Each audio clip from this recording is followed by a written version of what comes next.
ধন্যবাদ দেব যে এই ধরনের একটা আয়োজন আপনারা রেখেছেন।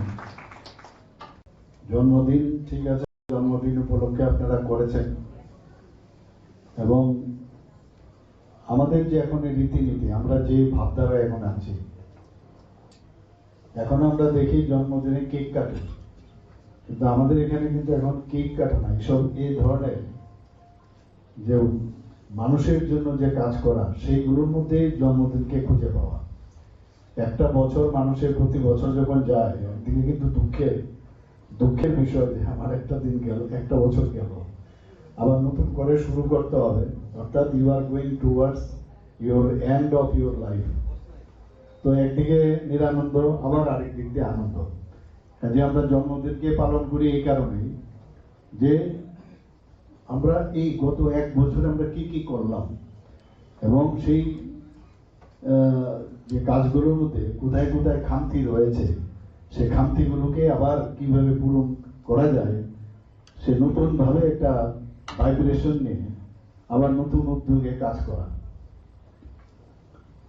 এবং বিশেষ কিছু বলছি না, আমাদের সরকার এখানে আসার পর বিশেষ করে আমাদের কিছু প্রায়োরিটি বিষয় কিন্তু চলে এসছে। যেহেতু আমি স্বাস্থ্যের সাথে যুক্ত, এখানে আমার পূর্ববর্তী বক্তা বলেছেন যে এখানে যেমন dental college, government dental college, এখানে খুব অল্প সময়ের মধ্যে কিন্তু এই ডেন্টাল কলেজটা আমরা শুরু করতে পেরেছি। প্রায় 8 থেকে 9 মাসের মধ্যে এই ডেন্টাল কলেজটাকে দাঁড় করানো হয়েছে। মাননীয় প্রধানমন্ত্রী যিনি নিজে এসে এটা উদ্বোধন করেছিলেন। কিন্তু কাজ করতে গেলে বাধাও আসে।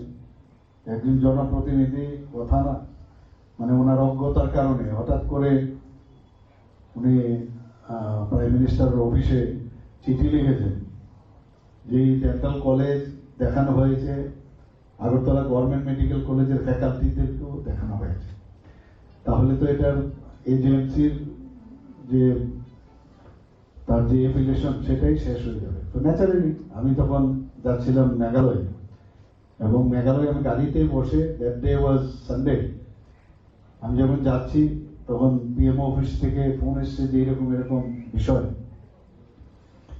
এবং কথা হয়েছে যে সেখানেও পিএমও একটা প্রোগ্রাম ছিল, এবং একসাথে ওনার ফ্লাইটে আমি আগরতলায় আসবো, এবং ডেন্টাল কলেজের উদ্বোধন হবে, আরো কিছু প্রোগ্রাম ছিল। এই গাড়িতে বসে আমি ডিসিআই এর সমস্ত মেম্বারদের আমি বললাম যে আরে, আর এখানে তো মুখে বললে হবে না যে না এইরকম না, এটা সিস্টেমে এরকম, যারা মেডিকেল ফ্যাকাল্টি ওরাও কিন্তু ইনভলভ থাকতে হয়। এখন সার্জারি, মেডিসিন, অ্যানাটমি, ফিজিওলজি কে পড়াবে? এটার জন্য তো আলাদাভাবে ডেন্টাল কলেজে একজন সার্জন এসে সারাদিন বসে থাকবে না, কে বুঝাবে কাকে? কিন্তু রিটেন কাগজপত্র লাগবে।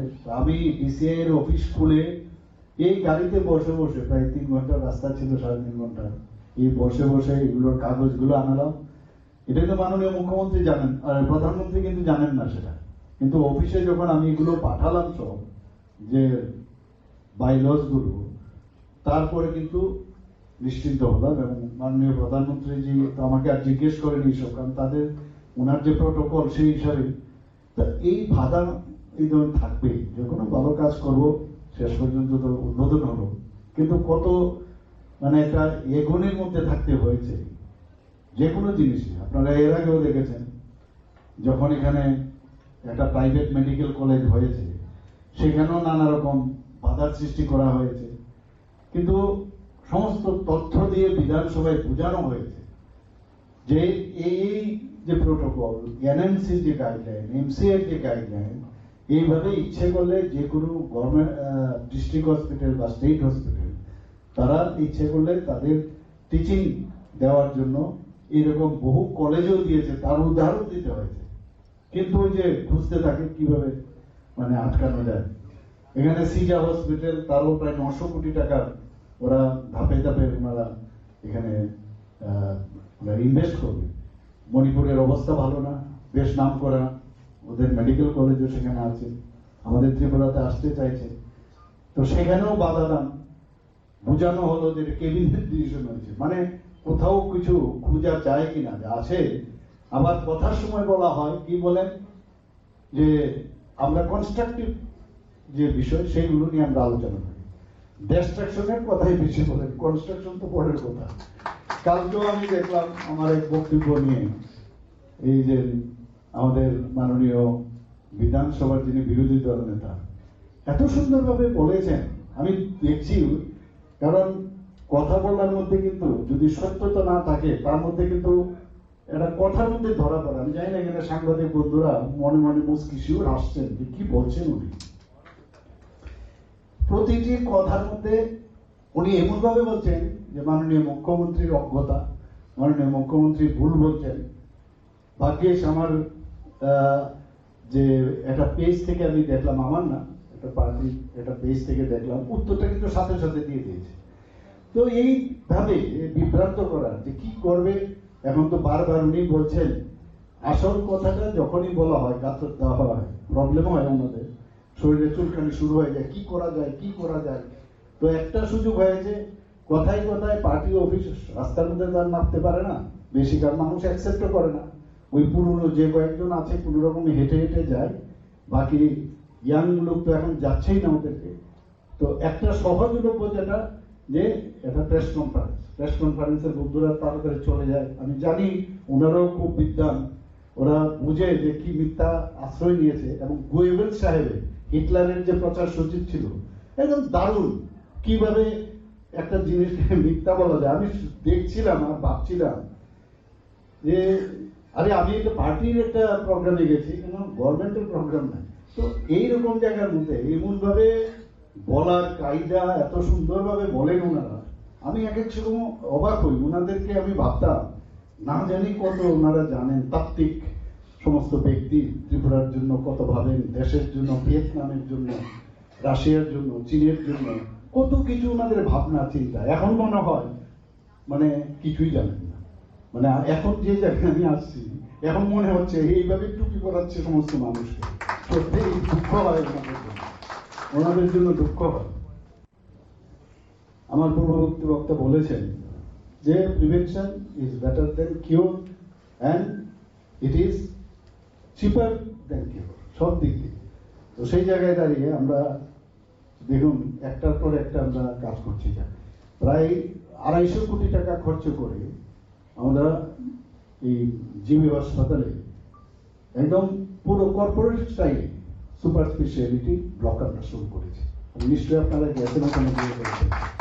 এখানে ডেন্টাল কলেজে যখন বাইরের থেকে ইন্সপেক্টররা আসেন, এবং যারা ইন্সপেক্টররা আসেন কোনো না কোনো কলেজ থেকে আসেন, ওনারা এসে বলে আমাদের কলেজেও এত সুযোগ সুবিধা নেই, আমাদের কলেজে এত সুযোগ সুবিধা নেই। ডোনার মিনিস্ট্রি থেকে আরো 202 কোটি টাকা স্যাংশন হয়েছে, কাজ শুরু হয়ে গেছে, আপনারা দেখেছেন এখানে অলরেডি শুরু হয়ে গেছে। তো এটা একবার আমি বলেছি এইভাবে যারা ফ্যাকাল্টি আছে, ফ্যাকাল্টিকেও আমি নজর রাখছি, ত্রিপুরার ছেলে মেয়েরাও যাতে আগে আস্তে আস্তে করে আমাদের এখান থেকে উঠে আসে, তারাই যাতে উপরের পোস্টগুলো তো নিতে পারে, সেই ব্যবস্থা আমরা করছি। আগে তো কি হচ্ছে, আমরা যখন করলাম, আগে বাইরের থেকে মানুষ এসে এখানে চাকরি পেত। আমরা সাহস করে আমাদের সরকার, আমাদের বিধানসভার মধ্যে, আমাদের ক্যাবিনেটে আমি ডিসিশন নিলাম যে পিআরটিসি চালু করতে হবে। পিআরটিসি চালু করলাম, একটা ক্লজ রেখেছি, যদি দেখা যায় কোনো জায়গার মধ্যে আমাদের ত্রিপুরার কোনো ক্যান্ডিডেট নাই, তাহলে সেই জায়গায় বাইরের লোক রাখবে।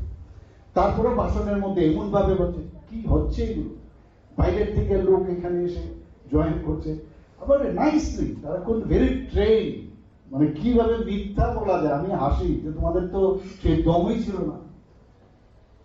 10,323 কথা বলছি, এমন চুলকানি শুরু হয়েছে কালকে, এরা উল্টা পাল্টা যা খুশি তাই বলছে, সত্যটা বললেই বিপদ। যাই হোক, এগুলো তো ওরা বলবে, আমরা এর জন্য চিন্তিত নয়।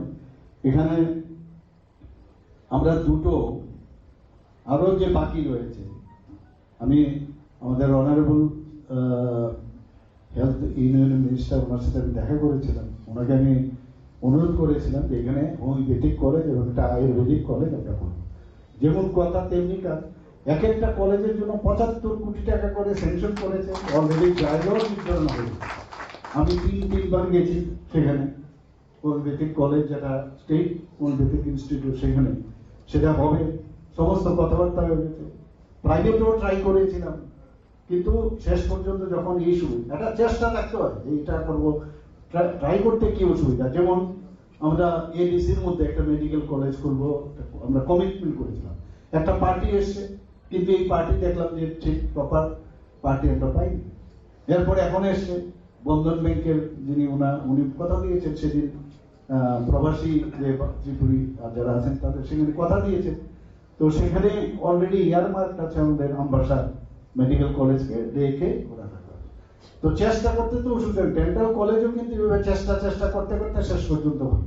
টিএমসির মধ্যে আমি যে চেষ্টা করেছি অনেকবার, সেখানে আমি বলেছি যদি আপনারা 7 লক্ষ টাকা পাঠাতে হয় ডিসিআই কে, আমি দেবো, আপনারা ট্রাই করুন। এবং আমি ওনাদেরকে ফর্মুলাও বলি যে আপনারা যেহেতু এটাকে গভর্নমেন্ট এটা পিপিপি মডেলে আপনারা অ্যাডভার্টাইজমেন্ট দিন, যদি কোনো পার্টি সেখানে আসে, 3-3টা পার্টি এসছে ডেন্টাল কলেজ করার, তো ওনাদের সাথে আপনারা জায়গা যেহেতু আছে আপনারা ওনাদের 50% বা 75-20 এরকম করে, তো এই যে করে করে আলটিমেটলি এখন এটা করে নিলাম 202 কোটি টাকার মানে বিল্ডিং এখানে হচ্ছে। আমি প্রতিনিয়ত বসে এখানে কোথায় হোস্টেল হবে হোস্টেলগুলো দেখছি। আর এরকম না এখনের জন্য, আগামী দিনে এটা 100 স্টুডেন্ট হতে পারে, 150 স্টুডেন্ট হতে পারে, এমডিএস স্টুডেন্ট হবে, তো তাদের রুম, অ্যাটাচ বাথরুম কি হতে পারে আগের থেকে প্ল্যানিং, না কদিন বাদে বাদে ভাঙো, এই রকম যেন না হয়। তো যেহেতু এটা কিন্তু বাস্তব অভিজ্ঞতার নিরিখে এটা করতে হয়, সবাই তো আমরা থাকবো না সারা জীবন, কিন্তু এমন জিনিস করতে হবে যাতে বলে যে না এখানে এই কলেজে আসার পরে সব ফেসিলিটিস আছে। এখানে আমাদের এখানে এমসিএইচ এর একটা মাদার এন্ড চাইল্ডের, সেখানেও আমরা ডোনার মিনিস্ট্রি থেকে আমরা অনুদান পেয়েছি, সেটাও কাজ শুরু হয়ে গেছে। এখানে এই যে এমসির মধ্যে মাদার এন্ড চাইল্ডের খুব ইম্পর্টেন্ট একটা টার্সিয়ারি আই হসপিটাল খোলার জন্য জায়গাও নিতে হবে, আইএলএস এ ঢুকার উপরে ওঠার ঠিক বা দিকের জায়গাটা, সেটাও আমরা মোটামুটি কালকেও ফাইলেও আমি সই করেছি। তো প্রায় 100 বেডের হসপিটাল হবে। যখন আধিকারিকরা নিয়ে এসছে, তো অনেক সময় কি হয় ওনারা নিজেদের মতো বানিয়ে তাকে দাঁড় করিয়ে দেয়। আমি বললাম আর এরকম হয় না, প্রায় 5টার মতো ওটি ওটার মধ্যে রেখে দিয়েছে। এখানে ডাক্তারবাবু আছেন, ওটি আই হসপিটালে হাইয়ের জন্য এত ওটি দরকারই নেই, বেশিরভাগই এখানে লোকাল অ্যানেস্থেসিয়া দিয়ে করি। আমি একটা ওটি রাখো আর এটাকে আগরতলা মেডিকেল কলেজের সাথে অ্যাটাচ করে দাও, আর ওই ডিপার্টমেন্ট এখানে চলে আসবে, তাহলে এনএমসি কে দেখানো যাবে। আর যা যা আছে সেখানে রেটিনার থেকে আরম্ভ করে মানে ক্যাটারাক্ট থেকে আরম্ভ করে যা যা আইয়ের মানে প্রবলেম আছে যেন বাইরে না যেত, একটা টার্সিয়ারি হেলথ সেন্টার 100 বেড। তো এগুলো আমরা চেষ্টা চালাচ্ছি, নিশ্চয়ই আগামী দিনে হবে। এখানে যারা এই সিজা হসপিটাল, ওদের কিন্তু আমরা টেস্ট করলাম। কিভাবে টেস্ট করলাম? ওনারা এসে এখানে 5-5টা অলরেডি কিডনি ট্রান্সপ্লান্ট করেছেন, আমাদের ডাক্তারবাবুদের ট্রেনিং পাঠিয়েছে। এতে করে এদের অ্যাকাউন্টেবিলিটি আমরা বুঝলাম, এর জন্য ওদেরকে জায়গা দিলাম এবং ওরা নিজেরা ইনভেস্টমেন্ট করবে। এবং লিজের যে রুলস গুলো আছে সেটা মেনে, এর না বিনা পয়সা দিয়ে দিয়েছি। এখানে আমরা আজকে যে পুষ্পবন্ত প্যালেস আমাদের স্টেটের জায়গা, সেটাকে নিয়েও বাধা দাম, তারপরে সেই আলোচনার মাধ্যমে বোঝানোর চেষ্টা করার পরে সেটাও অলরেডি মার্চের মধ্যে বারবার আমি আইএসসিএল যেটা টাটা কোম্পানি তাদের সাথে কথা বলেছি, 5 স্টার হোটেল একটা হবে। এবং এই হোটেলে যে 4টা রুম এক্সক্লুসিভ সেটা রুম হবে, যেটা এখন রেট্রোফিটিং এর জন্য আমরা 17 কোটি টাকা দিয়েছি। এবং সেখানে এই রুমের ভিতর ঢুকলে একদম মানে রাজকীয় যে চিন্তা ইয়ে আছে সেইরকম ভাবে কিন্তু সেটাকে সাজানো হবে। এটাকে একটা রয়্যাল যে বিষয় সেটা আনবে এখানে। এবং ভারতবর্ষের মধ্যে একমাত্র প্রথম টাটা গ্রুপ যে গভর্নমেন্টের সাথে এই ধরনের চুক্তি করেছে।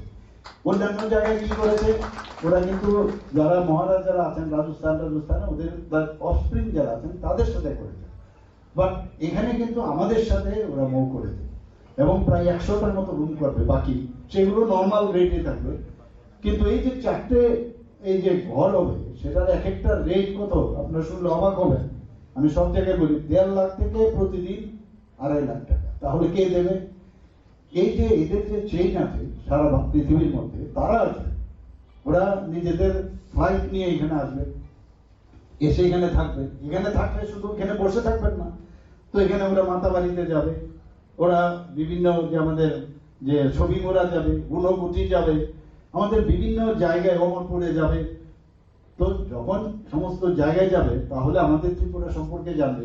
আর 200-র মতো যারা আমাদের ত্রিপুরার ছেলে মেয়েরা সেখানে চাকরি পাবে। ইনডাইরেক্টলি যারা বেভারেজ সাপ্লাই করবে, যারা ট্রান্সপোর্টে থাকবে, এখানে এইগুলো যখন একসাথে হবে, এখানে যে আমাদের এখন সার্কুলার যে আমাদের রিং রোডটা হচ্ছে, ওয়েস্টার্ন বাইপাস আর ইস্টার্ন বাইপাস, এখানে যানজট একদম কমে যাবে। এখানে আগরতলা শহরে এখানে উড়াল পুলের জন্য আমরা কাজ করছি যাতে মানুষের অসুবিধা না হয়।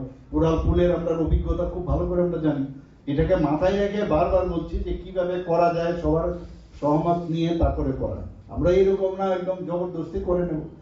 অলরেডি এটার জন্য বাজেট পাস হয়েছে যাতে যানজট কমানো যায়। এখানে প্রায় G+B+14 মানে ত্রিপুরা রাজ্যের সবচেয়ে উঁচু তালা আমরা গুর্খাবস্তি বানাচ্ছি, এবং সেই বিল্ডিংটা অনেক উপরে উঠে গেছে, নিয়মিত নেই যায়। সেই বিল্ডিংটা কি একদম পেন্ডুলাম সিস্টেমে, কিন্তু ক্যালিফোর্নিয়ার যে টেকনোলজি সেটাকে ইউজ করে, অর্থাৎ প্রায় 8.5 রিক্টার স্কেল পর্যন্ত সেটা মুভমেন্ট হবে, কিন্তু ভাঙবে না সেটা। এবং সমস্ত যে আমাদের ডাইরেক্টরেট গুলো আছে সব একই ছাদের তলায় চলে যাবে, এবং অত্যন্ত সুন্দরভাবে বানানো আছে, লিফট থেকে আরম্ভ করে এভরিথিং। তো এইগুলো যখন আমি প্রায়ই কথা বলি আমাদের মেয়র সাহেবের লোকে, যে এখন অনেকে এসে বলছে জলের আর অভাব নেই, এখন যে জল দুতলায় যায় জল। তো এই যে জল, এটাও কিন্তু উই আর বেস্ট। আমরা কিন্তু প্রথমে হাওড়া নদীর থেকে আমরা চেষ্টা করেছিলাম, নব্যতা কমে গেছে, কিন্তু আমরা এখানে তো এমন নাই গ্লেসিয়ার আছে যে জল পাহাড় থেকে মানে আস্তে আস্তে করে জল বরফ থেকে গলে আসবে। সেখানে তো বড় মোড়ার মতো জায়গার মধ্যে যে জলগুলো আটকিয়ে থাকে, যে রুটের মধ্যে গাছগুলো থাকে, সেই গাছগাছার জলই আসে এখানে। এবং ত্রিপুরাতে প্রায় 11টা থেকে 12টার মতো প্রধান যে নদীগুলো আছে, তো এইগুলো নিয়ে আমাদের কথাবার্তা চলছে যে কোথা থেকে জল আনা যায় কিনা। এরকম অনেক মানে ট্রাই আর এর মতো চেষ্টা থাকবে। অনেকে বলতে পারে এরকম করছে, কিন্তু আলটিমেটলি কাজ মানে ড্রিম যদি আপনি দেখেন, স্বপ্ন দেখেন, তবেই সম্ভব হবে। তো এই যে মাটির নিচে ত্রিপুরার মানুষ, আমরা কিন্তু দেখুন ভগবান কিন্তু সব আমাদের দেয়, সমতলে বলুন বা একটু উঁচু জায়গায়, সেখানেও মানে একদম পাহাড়ে বলছি না, সেখানে জলের উৎস কম, কিন্তু এই আগরতলা বা ত্রিপুরার যে সমতল গুলো আছে, আমাদের যে আরবান এরিয়াগুলো, সেখানে খুব নিচে কিন্তু জল পাওয়া যায়, এবং 9% জল আমরা কিন্তু এক্সট্রাক্ট করি। প্রথমে এটা নিয়ে কিন্তু অনেকের একটু সন্দেহ ছিল যে মাটির থেকে জল যদি নিয়ে আমাদের জল শুকিয়ে যাবে। মেইনল্যান্ডে এই জলই পাওয়া যায়। আমরা এই জল যে এক্সট্রাক্ট করে সেটাকে পরিশোধন করে এখন সমস্ত বাড়ি বাড়ি দিচ্ছি, এবং সেটাকে আমাদের IRP লাগিয়ে মানুষ ভালো জল পাচ্ছে এখন। এবং টোটাল যে আমাদের জল মজুদ আছে মাটির নিচে, তার 9% খালি আমরা এক্সট্রাক্ট করছি। ভাবুন, না জানে অনেকে অনেক কথা বলে। এর আগে বলছিল রাবার গাছ নাকি ত্রিপুরাতে লাগালে এই মানে এখানে নাকি বায়ুমণ্ডলের সাংঘাতিক সমস্যা, কিন্তু এখন পরীক্ষিত অলরেডি সাইন্টিফিক্যালি বলেছে না, এরকম কিছু না, কিচ্ছু হয় না। এবং রাবার আমাদের আর্থসামাজিক উন্নয়নে ত্রিপুরাতে একটা মানে বিশাল বিষয় আমাদের। এবং রাবারকে নিয়ে, আগরকে নিয়ে, আমাদের বাঁশবেতকে নিয়ে আমরা একের পর এক যে ইন্ডাস্ট্রিগুলো এখানে হচ্ছে, আমরা জানি MSMEর মধ্যে আমাদের ত্রিপুরাতে বড় ভারী যে উদ্যোগ, সেটা কিন্তু এখানে আসবে না। ভারী ইন্ডাস্ট্রি আমাদের এখানে সম্ভব না। আমাদের যে ইন্ডাস্ট্রির উদ্যোগ যেগুলো আছে, স্টেটগুলো আছে, আপনারা যদি যান দেখবেন এই রাবার থেকে ইলাস্টিক, গ্লাস অনেক কিছু তৈরি হচ্ছে এখানে। আমাদের টায়ার তৈরি করারও চিন্তা ভাবনা হচ্ছে। টায়ারের জন্য এখানে তো রাবার আছে, কিন্তু রাবার থাকলেও এর ইনগ্রিডিয়েন্ট গুলোর দাম বেশি পড়ে, বাইরের থেকে আনলে সেটা রাবার তৈরি। চা শিল্প এখানে আমাদের এখানে আছেন সমীর বাবু আছেন, আমরা এটাকে উন্নয়নের জন্য চেষ্টা করছি। এবং ত্রিপুরার চা, এটা কিন্তু ফ্লেভারে হয়তো বা দার্জিলিং এর ফ্লেভার বলতে হবে না, কিন্তু এর যে গুণমান সেটা কিন্তু এদের থেকে অনেক বেটার। তা আমি ওনাদের সাথে মিটিং করেছি, আমি সমস্ত PSUদের সাথে মিটিং করছি। এগুলো PSUর সাথে কোনো মুখ্যমন্ত্রী কোনোদিন বৈঠক বসে, আমি নিয়মিত কথা বলছি। এবং আমি যা দেখলাম এর যে গুণাবলীগুলো, যাতে সমস্ত মানুষ সারা পৃথিবীর মধ্যে জানানো যায় যে এই ত্রিপুরার চা খেলে, আর এটাকে অলরেডি ব্র্যান্ডও করেছে, এটা অলরেডি একটা লোগো লাগানো হয়েছে। তো আস্তে আস্তে করে আমাদের ব্যাগগুলো বানানো হবে, আমাদের অকশন সেন্টারও তৈরি হয়েছে এখানে। কারণ এখান থেকে গিয়ে গুয়াহাটি বা কলকাতায় গিয়ে যখন অকশন হয় আমাদের খরচ বেশি পড়ে। তো সেদিন মিটিংয়ে আমি বললাম এখানে যেহেতু অকশন সেন্টার আমরা খুলছি, সেখানে যারা আসবে তাদেরকে ইনসেন্টিভ দেওয়া যায় কিনা, যারা ট্রান্সপোর্টের যে ইনসেন্টিভ সেটা যদি দেওয়া যায় তো মোটামুটি এইভাবে কথা বলছি। একের পরে আমরা এইগুলো নিয়ে আমরা কথা বলি। আগুন নিয়ে আপনারা জানেন আগরতলার নামই হচ্ছে আগুন। এই আগুন নিয়ে মাননীয় প্রধানমন্ত্রী আমাকে বারবার বলছে যে আগামী দিনে এই ত্রিপুরার যে সোশিয়াল ইকোনমিক কন্ডিশন জিএসডিপি মানে শুধু আগর দিয়ে হবে। আমরা আপাতত 2000 কোটি টাকা টার্গেট আমরা রেখেছি, এবং যাতে করে আগরেরও এর মধ্যে কয়েকদিনের মধ্যে তার হবে, ইন্টারন্যাশনাল কনভেনশন হবে, বিদেশ থেকে আসছে। এই আগর আগে চূড়াই পথে চলে যেত, এখন আমরা এটাকে রেগুলেট করেছি, আগর পলিসি করেছি, আমরা যে ইনভেস্টার পলিসি করেছি। আমরা মানুষ এখন আসছে কেন, এত শান্তিপ্রিয় শহর ত্রিপুরা, যে আগে কি ছিল আর এখন কি হয়েছে। আমি বলছি না যে 100% আমরা করে ফেলেছি, কিন্তু এটা তো ঠিক যে আগে যেভাবে সারা ত্রিপুরার যে অস্থিরতার একটা অবস্থা ছিল, এখনো চেষ্টা করছে অনেকে অস্থিরতার চেষ্টা করে। আমি যখনই যেখানে অস্থিরতা হোক, সে আমাদেরই হোক যাদের হোক, আমাদের বলতে যারা অস্থিরতা সৃষ্টি করে ওরা কিন্তু আমাদের হয় না, আমাদের হয় না। অস্থিরতা সৃষ্টি করবে যারা, তারা মানুষের হয় না, আমাদের হয় না, মানে মানুষের হয় না। কাজে তাদের জন্য যা যা করার দরকার, আর মাঝে মাঝে শান্তির জন্য, মানে অনেক সময় যারা অশান্তি সৃষ্টি করে এবং শান্তির জন্য শক্তিরও প্রয়োগ করতে হবে, এবং সেইভাবে আমরা চলতে চাই। এবং ত্রিপুরাকে মাননীয় প্রধানমন্ত্রীজি যেটা বলছেন বিকশিত ভারত আগামী দিন যে 2047-এ আমরাও বিকশিত ত্রিপুরা 2047 আমরা করব। সেটা স্বাস্থ্যের বিষয়ে হোক, সেটা এগ্রিকালচারের বিষয়ে হোক, সেটা স্পোর্টসের বিষয়ে হোক, এবং বিভিন্ন যে আমাদের দপ্তরগুলো সবাই মিলে কিন্তু আমরা সেই কাজটা করছি। জনজাতিদের নিয়ে আমরা কিন্তু সবচেয়ে বেশি আমরা সক্রিয়। জনজাতিদের এতদিন ধরে ভুল বোঝানো হয়েছে, মানুষ এখন বুঝতে পারছে প্রকৃত বন্ধুকে। আমরা জনজাতিদের জন্য মাননীয় প্রধানমন্ত্রীজি এবং মাননীয় অমিত শাহজি, এবং আমি দেখেছি আমাদের হেলথ মিনিস্টার, ওনারা কিন্তু প্রকৃতপক্ষে জনজাতিদের এত মানে চেষ্টা করছেন ওনাদের উন্নয়নের। এতদিন ধরে জনজাতিদের কোন রকম মানে আরে জনজাতি আনদেখা। আজকে এই যে একটু আগে আমাকে ফোন করলেন, বলেছেন যে জনজাতি মহিলা, আপনি চিন্তা করুন, এটা ভারতের রাষ্ট্রপতি যে আমাকে ফোন করলেন 11:30টার সময়, আগের থেকে বলেছেন উনি আমাকে ফোন করবেন। তো আমাকে বললো যে 11:30টার সময় তো আপনি ব্যস্ত থাকবেন। আমার কি হলো, কোনো অসুবিধা নেই, ফোন ঠিক টাইমলি ফোনটা করে। এবং উনি একজন মহিলা প্লাস জনজাতি, সেই জায়গায় আজকে উনাকে সম্মান দেওয়া হয়েছে যে রাষ্ট্রপতি। আমাদের ত্রিপুরা রাজ্যে এই বিষ্ণু যাকে বিষ্ণু কর্তা বলা হয়, এটা তেলেঙ্গানার মতো জায়গার মধ্যে উনাকে একটা ট্রাইবাল ওনাকে গভর্নর করেছে। আমাদের 2000 যখন আমাদের সরকার এসছে 2019 থেকে 2014 পর্যন্ত 60 জন যারা বিশিষ্ট জনেরা, বিশিষ্ট বিষয়ে যারা উল্লেখিত অবদান রয়েছেন, তাদেরকে আমাদের পদ্মশ্রী উপাধি দেওয়া হচ্ছে। শুধু জনজাতিরা, ভাবুন আপনি, এর আগে তো কেউ কোনোদিন করেনি। এই যে এখন অনেকে থানসা ইত্যাদি বলে, আমি বলি আগে থানসা এখানে সব কিন্তু ওই সবকা সাথ সবকা বিকাশ, বিশ্বাস আর তার প্রয়াস, এর মধ্যে কিন্তু লুকায়িত রয়েছে। মানে সবার উন্নয়ন চাই, আলাদা আলাদা হবে না। এবং আমি তো এখন সব জায়গায় বলি যে জাতি, জনজাতি এবং মণিপুরি এবং যারা আমরা মাইনরিটি আছে, সবাই মিলে আমরা নতুন ত্রিপুরা আমরা করবো, নতুন ইন্ডিয়া আমরা তৈরি করবো। এবং সেটাই এইভাবে না করলে হবে না, একজন আরেকজনের বিরুদ্ধে কথা বলবে। ঠিক আছে, পুশব্যাক করতে হবে, কে বাংলাদেশ থেকে এসআইআর হবে, যখন হবে সেটা হবে, সেখানে আমাদের কোনো, আমরা সেটা কোনো কম্প্রোমাইজ করবো না, সেখানে কোনো প্রশ্নই উঠে না। যা আমাদের নির্দেশ আসবে দিল্লির থেকে, কিন্তু ইচ্ছে করে একটা মানে এই ধরনের একটা ইস্যু তৈরি করে।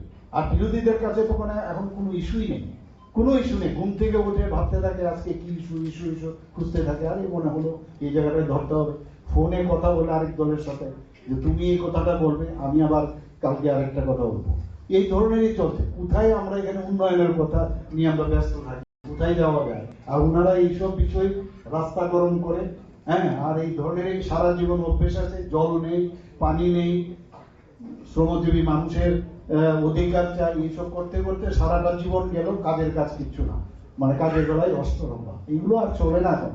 এই বস্তা পচা কথা এখন চলবে না। আমি অনেক জায়গায় বলেছি, আমার মনে আছে যে আমরা যখন ছোটবেলায় I back to state that I could not attend the school due to this reason, তো আই ব্যাক টু স্টেট এটা মুখস্থ হয়ে গেছে।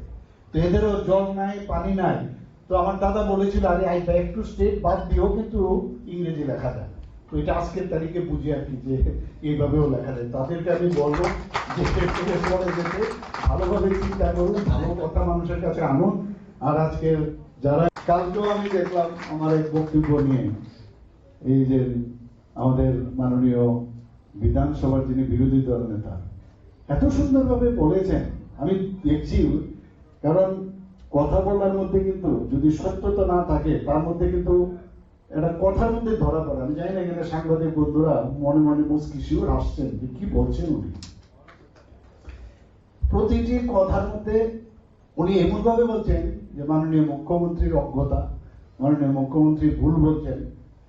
ভাগ্যেশ আমার যে একটা পেজ থেকে আমি দেখলাম, আমার না, একটা পার্টি একটা পেজ থেকে দেখলাম, উত্তরটা কিন্তু সাথে সাথে দিয়ে দিয়েছে।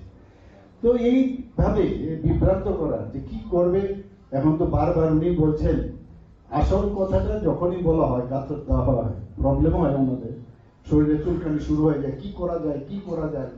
তো একটা সুযোগ হয়েছে, কথায় কথায় পার্টি অফিস রাস্তার মধ্যে তার নামতে পারে না, বেশিরভাগ মানুষ অ্যাকসেপ্টও করে না, ওই পুরনো যে কয়েকজন আছে কোনো রকমে হেঁটে হেঁটে যায়, বাকি ইয়াং লোক তো এখন যাচ্ছেই না ওদেরকে। তো একটা সহজলভ্য যেটা, যে এটা প্রেস কনফারেন্সের বন্ধুরা তাড়াতাড়ি চলে যায়। আমি জানি ওনারাও খুব বিদ্বান, ওরা বুঝে যে কি মিথ্যা আশ্রয় নিয়েছে। এবং গোয়েবেল সাহেবের হিটলারের যে প্রচার সচিব ছিল, একদম দারুণ কিভাবে একটা জিনিসকে মিথ্যা বলা যায়। আমি দেখছিলাম আর ভাবছিলাম যে আরে আমি একটা পার্টির একটা প্রোগ্রামে গেছি, কেন গভর্নমেন্টের প্রোগ্রাম নাই। তো এইরকম জায়গার মধ্যে এমন ভাবে বলার কায়দা, এত সুন্দরভাবে বলেন ওনারা, আমি এক এক সময় অবাক হই। ওনাদেরকে আমি ভাবতাম না জানি কত ওনারা জানেন, তাত্ত্বিক সমস্ত ব্যক্তি ত্রিপুরার জন্য কত ভাবেন, দেশের জন্য, ভিয়েতনামের জন্য, রাশিয়ার জন্য, চীনের জন্য, কত কিছু ওনাদের ভাবনা চিন্তা। এখন মনে হয় মানে কিছুই জানেন না। মানে এখন যে জায়গায় আমি আসছি, এখন মনে হচ্ছে এইভাবে টুপি পরাচ্ছে সমস্ত মানুষকে। সত্যি দুঃখ হয় ওনাদের জন্য দুঃখ হয়। শিবিরের মানে এখানে ব্যবস্থা রেখেছেন, তাদেরকে আমি ধন্যবাদ দেব। যারা এসেছেন, রক্ত ছাড়া কিছু হবে না। আমরা সবাই জানি রক্তের কোনো ধর্ম নেই, রক্ত থেকে কিন্তু আমাদের অনেক কিছু শিক্ষণীয় আছে। যে কারণ রক্তের যেহেতু ধর্ম নেই, কার রক্ত কোথায় যাচ্ছে, যারা আজকে রক্ত দেবে, এটা কি মুসলমানের রক্ত, নাকি হিন্দুর রক্ত, না শিখের রক্ত, নাকি 18 বছরের রক্ত, না 60 বছরের বা 65 বছরের রক্ত? রক্ত রক্তই, অর্থাৎ মানব ধর্মের সবচেয়ে বড় হচ্ছে মানব ধর্ম। কোনটা সঠিক কোনটা ঠিক, সেই হিসাবে যদি আমরা চলি এবং সেই মানসিকতা নিয়ে যদি আমরা চলি, তাহলে মাইন্ডসেট যদি ঠিকভাবে, মাইন্ডকে যদি আমরা সেট করতে পারি, তার নাম হচ্ছে মাইন্ডসেট। এবং সেই মাইন্ডসেট যদি আমরা পজিটিভ ওয়েতে করি, তাহলে আমরা আগামী দিন এই যে আমরা বললাম যে এক ত্রিপুরা শ্রেষ্ঠ ত্রিপুরা আমরা করতে পারবো। সাক্ষরতার দিক দিয়ে আপনারা দেখুন, আমাদের মিজোরাম, গোয়ার পরে আজকে ত্রিপুরা থার্ড মানে আপনার এই সাক্ষরতার স্টেট হয়েছে। এখানে পূর্ণ সাক্ষরতা, অর্থাৎ 95% উপরে ইউনেস্কোর যে ক্রাইটেরিয়া, সেটা যদি 95% হয়, তবেই তাকে সাক্ষরতা, পূর্ণ সাক্ষরতা স্টেট হিসাবে দেবে। এবং যে ক্রাইটেরিয়া আছে, অনেকগুলো ক্রাইটেরিয়া, এগুলো কিন্তু আগের মতো খালি সাইন করলে হয় না। তো সেই সাক্ষরতা আজকে একের পর আমরা স্টেট আমরা করছি। নীতি আয়োগ আমাদের কি বলছেন, নীতি আয়োগ আমাদেরকে এখন বলছেন ফ্রন্ট রানার স্টেট। জিএসডিপির মধ্যে আমরা নর্থ ইস্টার্ন জোনের মধ্যে আজকে আমরা সেকেন্ড হাইয়েস্ট, পার ক্যাপিটা ইনকামে আজকে কিন্তু আমরা সেকেন্ডার। আমরা পঞ্চায়েত লেভেলে 7-7টা পুরস্কার আমরা পাচ্ছি। ব্লক লেভেলে আমরা এতগুলো মানে স্টেট আছে সারা ভারতবর্ষে, তাদের সাথে আমরা কম্পিট করে বিভিন্ন যে আমাদের ব্লকগুলো আছে, আমাদের ডিস্ট্রিক্টগুলো ভালো গুড গভর্নেন্সের জন্য আমরা প্রাইজ পাচ্ছি। অর্থাৎ আমরা সঠিক পথে চলছি। আর যারা আমাদের এগেনস্টে যখন যত বেশি বলবে তত আমরা বুঝবো, চাণক্যের যে কথা বলছেন, যদি কেউ কোনো সমালোচনা না করে তাহলে বুঝবে there is some problem with you, আর যদি সমালোচনা করে that means you are in the right path. Thank you, নমস্কার, জয় হিন্দ। আজকে এখানে যারা এই জন্মদিন উপলক্ষে আমাকে মঞ্চে এবং এখানে যারাই উইশ করেছেন, কালীবাড়িতে উইশ করেছেন, সবাইকে আমি হার্দিক ধন্যবাদ দিতে চাই এবং আপনাদের এই আশীর্বাদ নিয়ে আমাদের পথ চলা হোক এই আশা রেখে আমার কথা। আমাদের রাজ্যের মাননীয় মুখ্যমন্ত্রীর শুভ জন্মদিনে অনেক অনেক শুভেচ্ছা এবং ধন্যবাদ এবং প্রণাম জানাই। এখানে ডক্টর কনক চৌধুরী এবং সুবলবাবু বা শ্যামলবাবু বলার চেষ্টা করেছেন, যেটা সত্যি। আমাদের রাজ্যে আমি বলবো যে আমাদের রাজ্যবাসীর কাছে একটা সৌভাগ্য যে মুখ্যমন্ত্রী রাজনৈতিক কারণে বা দলীয় কারণে কোনো না কোনো ক্ষেত্রে মুখ্যমন্ত্রী হরে করতে হবে, কিন্তু সৎ সজ্জন এবং একজন প্রখ্যাত চিকিৎসক মুখ্যমন্ত্রী রাজ্যে প্রথম আমরা পেয়েছি, সেটা স্বাস্থ্য পরিষেবার ক্ষেত্রে একটা আমূল পরিবর্তন আমরা করতে পেরেছি। আমাদের রাজ্যে 2018 ভারতীয় জনতা পার্টির নেতৃত্বে সরকার হওয়ার পর সার্বিক রাজ্যবাসীর সমস্ত চিন্তা ভাবনা করে প্ল্যানিং এর মাধ্যমে সমস্ত দপ্তর, স্বাস্থ্য বলুন, পর্যটন বলুন, কৃষি বলুন, শিক্ষা বলুন, আমূল পরিবর্তন ঘটেছে। কিন্তু স্বাস্থ্য পরিষেবা যেটা আমি বলবো, এরা প্রতিটি নাগরিকের প্রতিটি সময় প্রয়োজনীয়তা যেগুলি, সেটা পরিবর্তনটা কিন্তু আমরা পরিলক্ষিত করি আমাদের ব্যবহারিক জীবনের মধ্যে। আগেও এই রাজ্যে এই হসপিটাল ছিল, জিবি হসপিটাল ছিল, ডিএমসি ছিল বা অন্যান্য সারা রাজ্যে বিভিন্ন প্রাথমিক বা district hospital, sub division hospital ছিল। আমাদের কর্মকর্তারা এই রাজ্যেরই ডক্টর, যারা এখানে ডক্টররা আছেন তারা এই রাজ্যেরই, কিন্তু পরিষেবা প্রদানকারী সেই কাঠামো ছিল না। আগে ছোটখাটো অসুখ বিসুখ হলে আমাদের বহিরাজ্যে কলকাতা, হায়দ্রাবাদ, ব্যাঙ্গালোর, চেন্নাই বা যেতে হতো এই ধরনের নার্সিংহোম বা হসপিটালে। আমাদের বিশ্বাস পাই এই রাজ্যের মানুষের ধারণা ছিল এই রাজ্যের স্বাস্থ্য পরিষেবা সেভাবে পরিকাঠামো নেই, সেই কারণে মানুষকে যেতে হতো। কাজে যাদের সুযোগ ছিল আর্থিকভাবে, যারা সচ্ছল ছিলেন, তাদের স্বাস্থ্য পরিষেবা গ্রহণ করতে হতো বহিরাজ্যে গিয়ে। কিন্তু এখানে অনেক রোগী অকালে প্রাণ যেত পরিকাঠামো উন্নত না হওয়াতে, এই ডাক্তারবাবুরা সেই চিকিৎসাগুলি প্রদান করতে পারতেন না। এখন এই রাজ্যে এই চিকিৎসকরা, যারা আজ থেকে 30 বছর আগে প্রচুর চিকিৎসা পরিষেবা দিতেন, তারা এখন বড় বড় অপারেশন করছেন। এখন কিডনি, লিভার প্রতিস্থাপন করা, বিভিন্ন অঙ্গ প্রত্যঙ্গ প্রতিস্থাপন করার ব্যবস্থা করা হচ্ছে। এখন ট্রমা সেন্টার প্রচুর, দৃষ্টিগুলি অনেক উন্নত হয়েছে। এগুলি পরিকাঠামো আমাদের সরকার আসার প্রথম জোর দিয়েছে সমস্ত দপ্তরের পরিকাঠামো উন্নয়ন করা। তা আমাদের রাজ্যে যিনি মুখ্যমন্ত্রী চিকিৎসক, আমাদের একটা বাড়তি সুযোগ হয়েছে যে উনি সবটা জানেন, সবটা বুঝেন, একটা লোকের কি কি প্রয়োজনীয়তা আছে এবং সেই তার চিকিৎসা পরিষেবা দিতে গেলে হসপিটালগুলির পরিকাঠামো কতটা উন্নত করা যায় না, কতটা প্রয়োজনীয়তা আছে, সে বিষয়ে আমাদের সুযোগ এসছে এবং এটা পরামর্শ বলবো যে কাজে লাগানো উচিত। আমাদের স্বাস্থ্য পরিষেবা অনেক উন্নত হয়েছে, সমস্ত পরিষেবা, শিক্ষা বলুন, পর্যটন বলুন, কৃষি বলুন, সব দিকে আমরা উন্নত হয়েছি, কারণ আমাদের চিন্তা ভাবনার মধ্যে উন্নত মানসিকতা আছে। সরকারের পরিচালনা থাকতে পারে, সরকারের যারা পরিচালক হবেন তাদের মানসিকতা, তাদের দূরদর্শিতা, তাদের আন্তরিকতা, তাদের অভিজ্ঞতা থাকলেই সরকার সুন্দর পরিচালিত হবে, মানুষ সেই সুফলগুলি পাবে। মুখ্যমন্ত্রী জন আরোগ্য যোজনা, মুখ্যমন্ত্রী নিরাময় যোজনা, এগুলি আগে তো করতে পারতেন, তার দায়িত্ব ছিল। তাদের মাথার মধ্যে মানুষের জন্য কাজ করার মানসিকতা ছিল না বা সেই ধরনের দূরদর্শিতার অভাব ছিল। আমাদের সরকারের উপর আমাদের নেতৃত্বরা, আমাদের ডিপার্টমেন্টের মন্ত্রীরা, আমার মুখ্যমন্ত্রীর নেতৃত্বে সরকার সেই কাজগুলি করে যাচ্ছে। তো আমি বলবো আজকের এই শুভ দিনে মুখ্যমন্ত্রী দীর্ঘায়ু কামনা করছি, ওনার সার্ভিসটা যাতে এই রাজ্যের মানুষ, ওনার পরিষেবাটা যাতে মানুষ আরো বেশি গ্রহণ করতে পারে, ওনার অভিজ্ঞতা নিরিখে, ওনার আন্তরিকতার প্রচেষ্টার মাধ্যমে। এবং আমি বলবো যে আজকে ওনার এই শুভ জন্মদিনে যে রক্তদান আয়োজন করেছেন, যে উৎসব বা শিবিরে, এটা অত্যন্ত প্রয়োজনীয়। তাছাড়াও বলেছেন বিভিন্নভাবে, আরো বলতে পারতেন, কিন্তু মুখ্যমন্ত্রী আজকে যেহেতু ওনার জন্মদিন, বহু মানুষ রাজ্যে আগ্রহ আছে ওনাকে শুভেচ্ছা জানানোর জন্য, ওনার আশীর্বাদ নেওয়ার জন্য। তো কাজেই ওনারও অনেক প্রোগ্রাম আছে, কাজে তবু স্বল্পপর্ষে বলেছেন। আমি বলবো যে রক্তদান আমাদের কাছে সবাই জানি মহৎ দান, এই কারণে রক্তের কোনো বিকল্প আর